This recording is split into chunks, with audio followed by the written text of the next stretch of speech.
voy a hablar un poco de todos los ámbitos que tenemos que tener en cuenta un poco cuando nos lanzamos a Internet. Supongo que como emprendedores una de las primeras tentaciones que se tienen es utilizar pues, los medios telemáticos que tenemos, sobre todo Internet, sobre todo por un tema de reducción de costes y porque al final pues con una tienda a pie de calle pues te conoce la gente que pasa por delante, pero la verdad es que Internet pues no voy a ser yo quien os cuente las ventajas que tiene, ¿no? Un poco mi idea va a ser comentaros cuáles son las normas básicas que debéis tener en cuenta cuando os lanzáis a Internet o cuando asesoráis a algún cliente que se va a lanzar a Internet, y os voy a hablar no solo de la realidad actual, sino un poco de hacia dónde vamos, que creo que es un poco más interesante, porque todos más o menos pues habréis oído hablar de la ley de protección de datos, de la LSSI famosa, de la propiedad intelectual, de la protección de marcas, etcétera, etcétera. Esto creo que lo voy a comentar y tiene su interés, pero creo que tiene más interés saber hacia dónde estamos yendo, ¿vale? Entonces, lo primero que debéis tener en cuenta cuando alguien se lanza a Internet es básicamente para cualquier web de cualquier tipo, la Ley de Sociedad de la Información y Comercio Electrónico nos obliga a identificarnos, es decir, el típico aviso legal que no se lee nadie, que todo el mundo tiene, pero que la gente, pues lamentablemente, solo lo ve cuando tiene algún problema. Lo que deberíamos es siempre a identificarnos en este punto. Cuando estamos trabajando como un autónomo, es algo que yo de entrada suelo no recomendar, porque cuando estamos lanzándonos a Internet y estamos trabajando como autónomos, lo que pasa es que tenemos que poner nuestro nombre, y a veces a nivel de imagen casi es más fácil constituir, aunque sea una sociedad civil, una SCP, que al menos sí que la responsabilidad sigue siendo de la persona física que está detrás, pero al menos sí que te sirve un poco para que desaparezcas que pongas primero la cara, para entendernos, ¿no? Es una recomendación. Lo digo porque, como comento aquí, hay esta obligación de identificarse. ¿Cuál es la identificación básica? Pues aparte de la denominación social, cosas relativamente lógicas. Si somos sociedad mercantil, debemos poner los datos del registro mercantil al cual estamos inscritos, y si estamos sujetos a algún tipo de profesión que exige una colegiación, por ejemplo médicos, por ejemplo abogados, debemos poner nuestro número de colegiado y aparte poner un enlace al código deontológico o al código ético que rige nuestra profesión, siempre teniendo en cuenta pues cuál es el ámbito de actuación del profesional. Si estamos sujetos a autorización administrativa, también deberemos poner la referencia a dicha autorización. Y por último, si estamos adheridos a algún código de conducta, que no sé si sois un poco conscientes de lo que son simplemente por sectores de actividad. Suele hacerse que el propio sector, la propia industria, recoge una normativa general, como puede ser la de protección de datos o puede ser la de comercio electrónico, y de alguna forma adapta esta normativa a su propia realidad. Incluso en muchos casos incluyen unos mecanismos de solución de conflictos, de arbitraje. Bueno, pues si estamos adheridos a este tipo de códigos, debemos también poner la referencia. En España el más famoso es el Confianza Online, que no sé si lo habéis visto por ahí. Es este típico que hay un logotipo que aparte pues, da un poco imagen de que la web pues, cumple una serie de criterios mínimos. ¿Qué pasa si no cumplimos? A mí el tema de las sanciones no me gusta, pero bueno, la realidad es que existen. En caso de no identificarnos, habría la posibilidad de que fuera una sanción, una infracción grave de la LSSI. Esto pasaría si es que no nos estamos identificando, nos lo piden, seguimos sin identificarnos y de alguna forma no estamos haciendo caso a lo que es la petición o requerimiento de la autoridad competente. Pues en estos casos podría llegar a sanciones de hasta 150.000 euros. Ya os digo que no ha llegado nunca a este caso. Actualmente las sanciones que están poniendo por no identificarse pueden rondar entre los 600 y los 1.200 euros más o menos. ¿Quién es el competente? Pues es la Secretaría de Estado de Telecomunicaciones y Sociedad de la Información, que depende del ministerio que tenéis, el Ministerio de Industria, Energía y Turismo.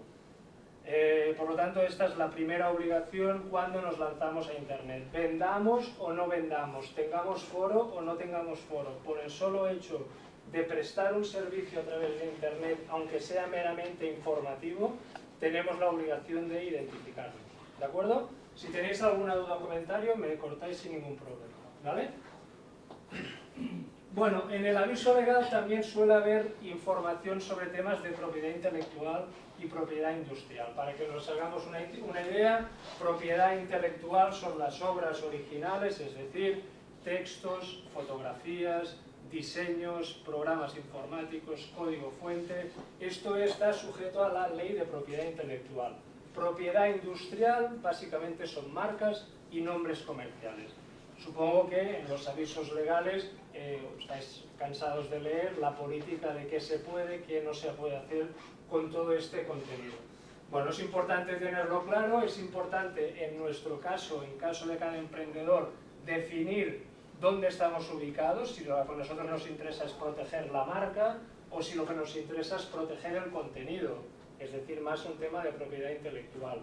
Para que os hagáis una idea en relación a la diferencia, es importante tener claro que en la propiedad intelectual, cuando estamos creando un contenido sujeto a propiedad intelectual, no se exige un registro para que se entienda que ese contenido es nuestro, es decir, no hace falta tomar ningún tipo de acción registral, cosa que sí que sucede con los contenidos de propiedad industrial, es decir, si yo estoy utilizando una marca o un nombre comercial, hasta que no procedo a ese registro, esa marca o nombre comercial no es mío. Es decir, en este segundo caso, el registro es constitutivo, que se dice. El primer caso hay opción de registrarlo, pero sería solo declarativo. Cosas que tenéis que tener en cuenta. Cuando os están desarrollando para vosotros, es decir, yo tengo mi idea y quiero que me hagan la página web, o quiero utilizar unas fotografías de un tercero, o quiero utilizar unos textos, es importante que se realice una cesión expresa de estos derechos, porque si la cesión no es expresa, en principio esos derechos de explotación sobre esos contenidos siguen correspondiendo a quien los ha creado. Por lo tanto, es importante. Ya sé, no sé si hay muchos abogados en la sala, pero a veces nos temen los desarrolladores cuando decimos, o los clientes, tendrías que firmar algo aparte del presupuesto. Y esto, el motivo es básicamente esto, porque cuando somos amigos, todos somos amigos, pero si al día que tenemos un problema, quien nos ha desarrollado la web sigue teniendo los códigos del FTP, sigue teniendo el código fuente y no tenemos nada firmado, realmente tenemos un problema, ¿vale? Por tanto, son cosas a tener en cuenta. Muy rápido, tema de marcas, ¿qué opciones tenemos? Es importante, el nombre de dominio está muy bien, pero si lo podemos respaldar con una marca, la protección de la marca es mucho más rígida que la protección de un dominio, ¿de acuerdo? ¿Qué posibilidades tenemos? Pues si tenemos previsto trabajar básicamente en el ámbito nacional, la Oficina Española de Patentes y Marcas. Si tenemos previsto desarrollar la actividad en el ámbito europeo, la Oficina Europea o Comunitaria de Registro de Marcas, cuyos registros son válidos para toda la Unión, para los 27 países. Y en el caso que querramos, yo qué sé, vamos a desarrollar un producto, un servicio que es específico para Chile o para Estados Unidos. Cuando nos salimos de la Unión Europea debéis conocer que a través de este protocolo de Madrid es posible pedir registros a oficinas que están fuera de la Unión Europea a través de la Oficina Nacional. Es decir, si yo quiero registrar en Estados Unidos, puedo hacerlo a través de la Oficina Española de Patentes y Marcas, ¿vale? No están todos los estados, pero hay como unos 40 y pico, o sea que es bastante, y aparte bastante más económico que irnos directamente al país en cuestión, ¿vale? Tema de propiedad intelectual, pues aquí tenemos varias opciones. Cuando un creador está, valga la redundancia, creando, una de las primeras preguntas, ¿cómo protejo mi idea, no? Bueno, lamentablemente, o por suerte, las ideas no se pueden proteger, porque si no solamente habría un bar en toda España. El primero que tuvo el bar lo protege y no hay más bares. Lo que sí que se puede proteger es la plasmación de esa idea en algún contenido, es decir, cómo yo traslado esta idea a un contenido concreto. ¿Qué posibilidades tenemos de protección? Pues el registro de propiedad intelectual, que es de ámbito nacional, y aparte hay una serie de opciones que son como más nuevas y que tienen más que ver con el ámbito tecnológico. Por ejemplo, el tema del Creative Commons, que si queréis luego os comento, es un poco unas licencias específicas que se han creado en función del uso que quiera un usuario o un creador de que se hagan de sus contenidos, puede generar este tipo de licencias. Es muy fácil, están en español, están en inglés, están en 1000 lenguas, ¿vale?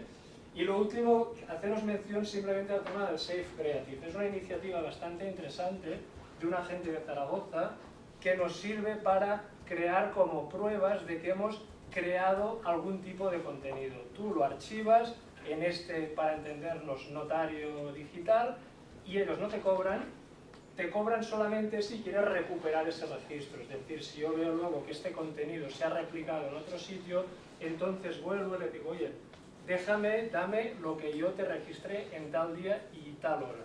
Y esto es válido para presentarlo ante un juez y en ese momento es cuando te cobran, ¿vale? Son iniciativas que son mucho más ágiles que el registro de la propiedad intelectual porque es bastante lento aún y cuando les vas con un programa de ordenador aún se vuelven un poco locos, ¿vale? Esto es mucho más fácil.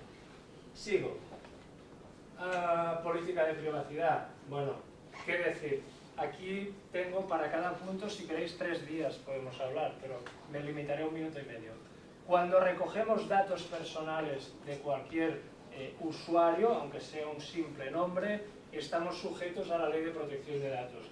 Os pongo hoy y mañana, fijaros, la política de privacidad tiene que cumplir una serie de información mínima y en algunos casos tenemos además que pedir un consentimiento para el tratamiento de esos datos. Hoy, la Ley de Protección de Datos. Indicar quién es el titular del fichero, para qué vamos a utilizar esos datos, pedir el consentimiento, informar si vamos a ceder los datos a un tercero, informar y pedir el consentimiento sobre transferencias internacionales de datos. Por ejemplo, si vamos a transferir los datos a una matriz que tenemos en Estados Unidos, tenemos que informar, en este caso aún, pedir el consentimiento. Los derechos que tienen los usuarios y aparte garantizarlos. ¿Y qué pasa con los datos de menores de 14 años? Que a nivel online es un poco lío porque te piden la autorización de los padres, cosa que online ya me contaréis cómo se hace. Por ejemplo, en Twenty, pues lo que hacen es mandar una fotocopia, un fax, con el email de los padres.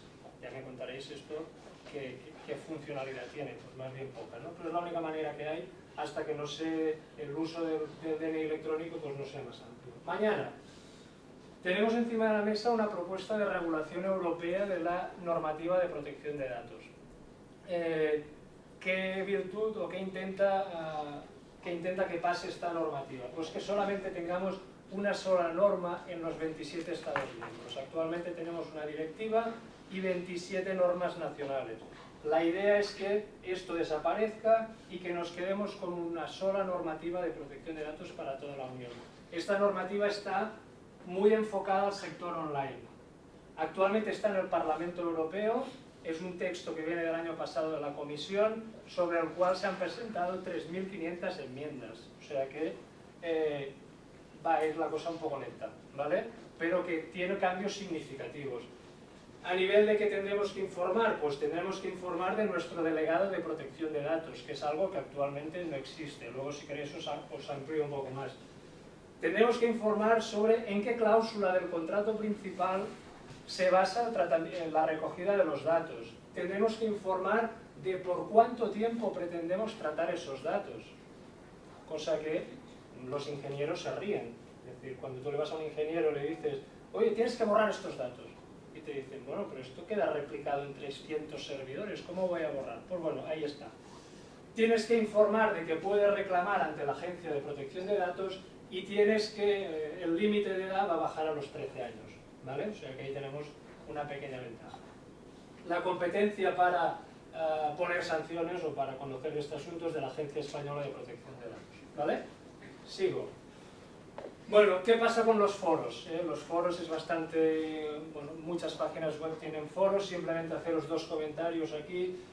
Es importante informar a quien se apunte a un foro, quien deje un post, de que sus datos pueden ser indexados en buscadores, porque suele pasar muchas veces que tú lo que acabas poniendo un comentario pensando de que es solamente para ese ámbito, cuando en realidad lo ponen en Google y también acaba saliendo tu nombre relacionado con una opinión o con cualquier comentario. Es decir, incluso el creador del foro tiene la posibilidad de que los motores de búsqueda no les encuentren, ¿no? Pero si esto no es así, es importante informar. Y sobre todo, dejar muy claro en las políticas de que no somos responsables de los comentarios del foro. En eso la ley de la LSSI nos ampara, pero es importante remarcarlo. Es decir, cualquiera puede estar haciendo cualquier trastada en el foro. Es lógico que nosotros, como no vamos a revisar todos los contenidos, pues que no seamos responsables, pero es importante indicarlo, ¿vale? No sé cómo voy de tiempo. ¿Bien? Bueno, vamos a las condiciones generales de contratación. Bueno, estamos ya en el caso de la página web que pretende vender, vender productos o servicios. Esto sí que si los avisos legales no se los lee nadie, las condiciones de venta ya es, con lo que nos estamos ahí los abogados dándole vueltas, al final no lo acaba leyendo nadie. Pero es importante que estén. Es importante, dice, que los textos sean claros y sencillos y que sean adecuados al público al cual van dirigidos. Si alguien conoce alguno, que me avise, porque realmente el tema de las condiciones y términos de contratación es lo menos claro que se puede, que existe actualmente. Debemos aceptar expresamente las condiciones, es decir, durante el proceso de compra y antes de que éste se cierre, es importante que se acepten expresamente y que tengamos un sistema mediante el cual, si no hay dicha aceptación, no se pueda completar el proceso, porque si no, no tenemos forma de asegurarnos de que esa persona ha aceptado esas condiciones. Tema de las cláusulas abusivas, aquí lo que se pretende es, claro, esto de las cláusulas abusivas está muy pensado en macroempresas, es decir, cuando yo contrato con Telefónica, yo no puedo negociar con Telefónica, pero esto al final lo que ha acabado es trasladándose a todos los prestadores de un servicio en la sociedad de la información, y lo que intentan esta regulación es de alguna forma igualar la posición entre el usuario y el comerciante en este caso. Derecho de desistimiento, que esto es el derecho que tiene cualquier persona que vende, cualquier persona que compra a distancia, en 7 días y sin ningún tipo de motivo devolver lo que ha comprado. Esto ahora va a cambiar, y lo que decíamos, aceptación de las cláusulas de forma expresa.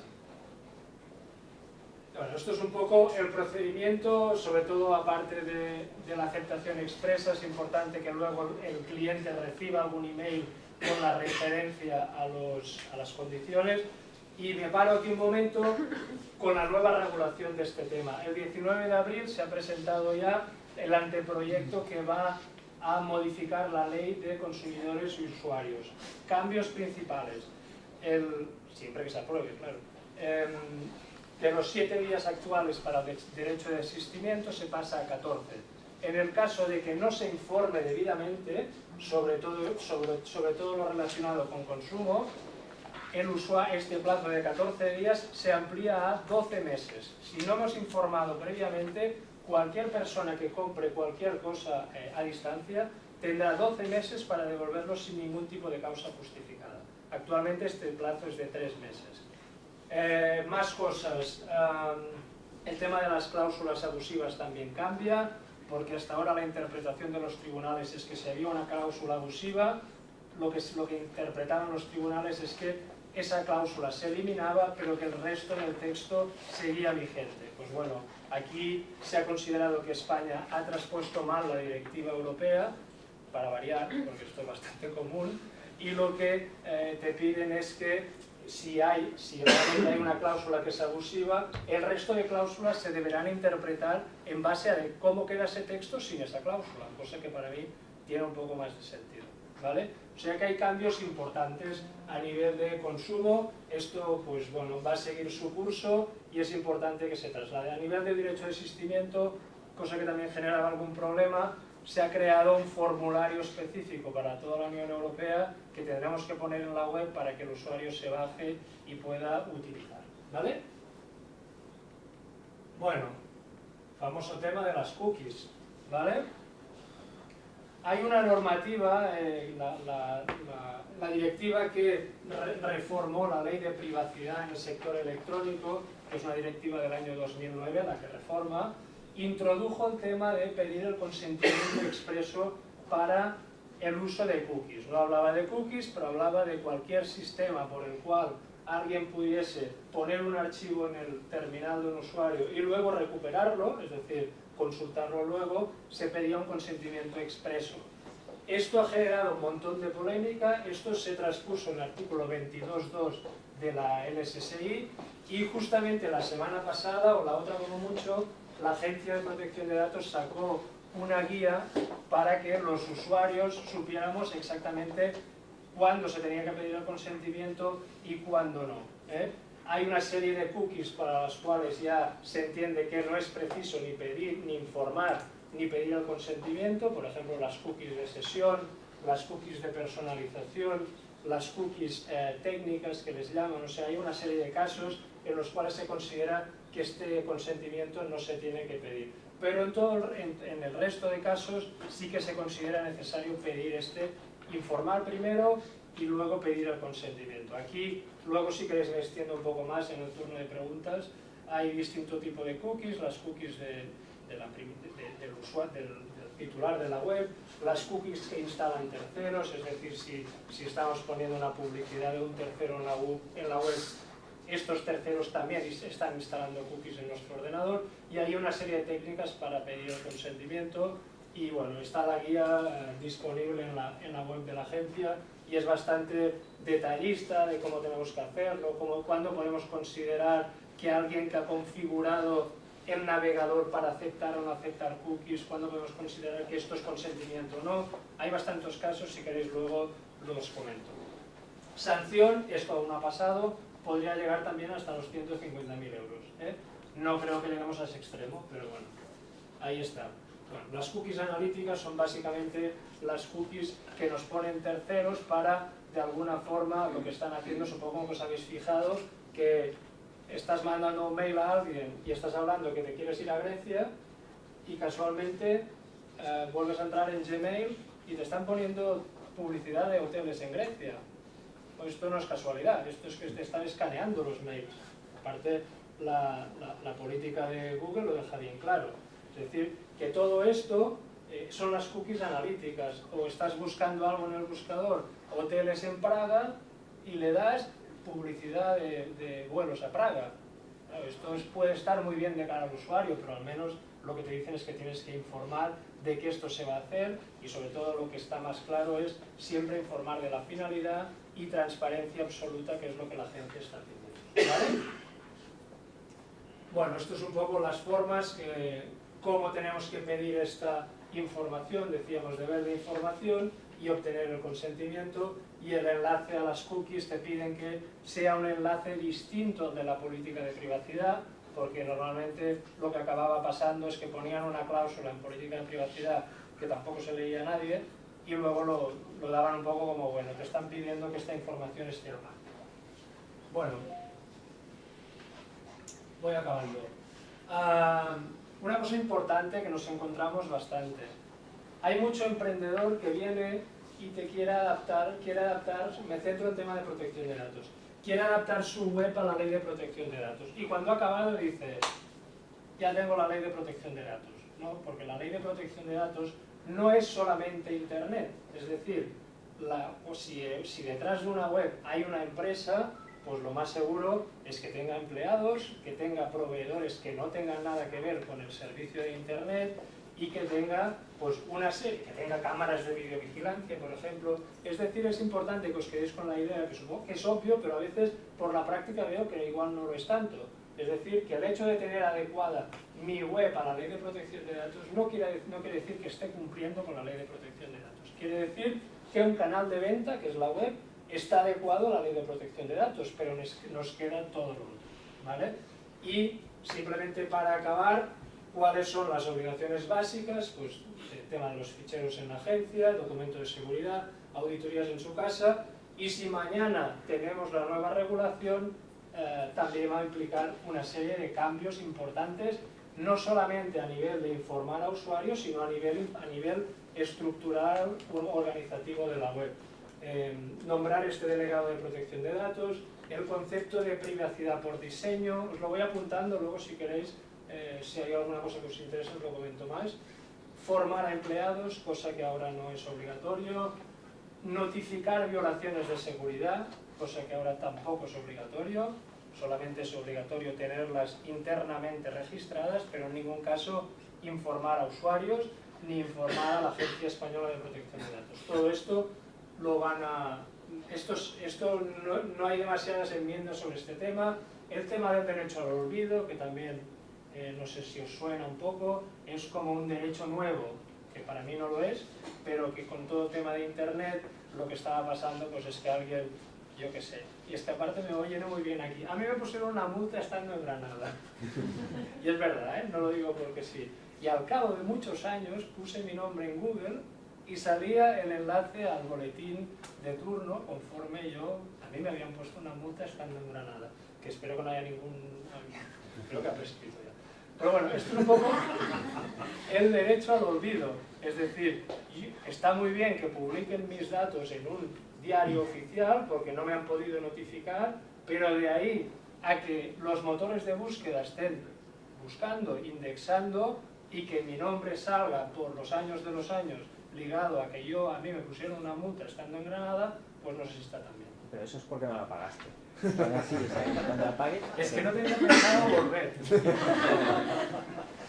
Y al final he vuelto. Nada más, he hecho un poco así rapidito. Si luego tenéis alguna duda de algún tema, sobre todo el tema este de protección de datos, que creo que ahí hay muchos cambios importantes, luego lo comentamos. Tengo una pequeña duda. El tema de datos internacionales, ¿lo puedes explicar un poco mejor? Sí. Ejemplo, es que no sé si lo tengo que hacer, si me lo tengo que poner al día. Por ejemplo, yo con el blog trabajo con muchos clientes internacionales redactando contratos y hay datos sensibles con el blog, no con la web. ¿Tendría que comunicar algo yo? No, a ver, el tema de la transferencia internacional de datos, el concepto es cuando yo estoy recogiendo datos de mis clientes y luego estos datos los estoy transfiriendo por cualquier motivo a un tercer país. Cuando digo tercer país me refiero a cualquier estado que no sea miembro de la Unión Europea ni del Espacio Económico Europeo. Por ejemplo, Estados Unidos, por ejemplo, muchos países de América del Sur, por ejemplo, muchos países de Asia. Cuando yo recojo el dato aquí de forma o yo tengo un cliente en Estados Unidos, ahí no hay ningún problema. El problema es más bien al revés, es decir, cuando yo recojo el dato aquí y para hacer cualquier servicio, este dato concreto lo estoy transfiriendo fuera de la Unión Europea. Esto que parece tan surrealista, no lo es. O sea, el cloud computing es esto.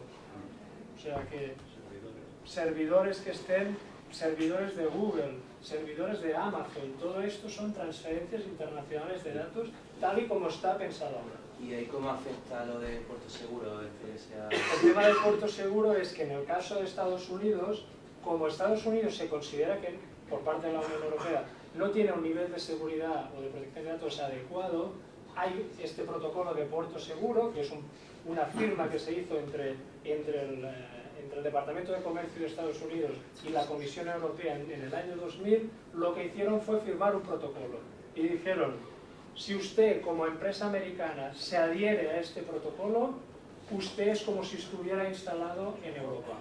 Por lo tanto, si vamos a contratar con una empresa de Estados Unidos, hay muchos programas de email marketing donde tú estás cargando tus bases de datos y lo que se hace es tú alojas tus datos en este servidor de Estados Unidos y luego ellos te hacen el envío, te gestionan los retornos, etcétera, etcétera. Pues es importante que consultéis en Google si esta empresa está adherida al protocolo de puertos seguros. Esto es un registro público y se puede consultar por cualquier persona. Importante que consultéis que está adherida y que tiene el certificado en orden, porque esto se tiene que renovar cada año. ¿Vale? ¿Alguna cosita más? O luego, si queréis, en el turno de preguntas, pues cualquier duda, queja o lo que sea. Gracias.